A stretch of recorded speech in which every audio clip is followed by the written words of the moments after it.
কার কার আমার মতো ভাত খাওয়ার রুচি একদমই নাই। হ্যালো এভরিওয়ান, আসসালামু আলাইকুম। আমি চলে আসলাম আপনাদের মাঝে আন্ডা মার্কা একটি ব্লগ নিয়ে। বিশ্বাস করেন আমার ভাত খাওয়ার রুচি একদমই নাই। কিন্তু সারাদিন এই হাবি-জাবি মানে যত রকমের অখাদ্য আছে ওগুলো আমার অনেক বেশি ভালো লাগে। মানে চিপস, চকলেট, আইসক্রিম যেগুলো আমার শরীরের জন্য অনেক বেশি ক্ষতি করবে ওইগুলো আমার কাছে অনেক বেশি ভালো লাগে। আর সবচেয়ে দেখেন সারাদিন না খায়া আছি।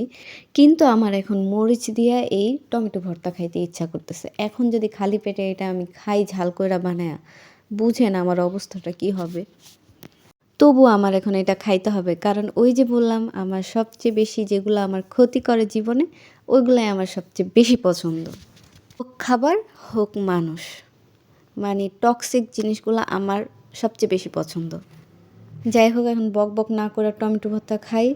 আর আপনারা আমার ভিডিওটা দেখা লাইক, কমেন্ট, শেয়ার করে দিয়েন। আপনারা তো আমার ভিডিওটা একদমই দেখা লাইক, কমেন্ট, শেয়ার করেন না। যাক আমার এই বকবক শোনার জন্য আপনাদের অনেক বেশি ধন্যবাদ। আর আপনারা কে, কে আমার মতো করেন একটু কমেন্টস করে জানাবেন।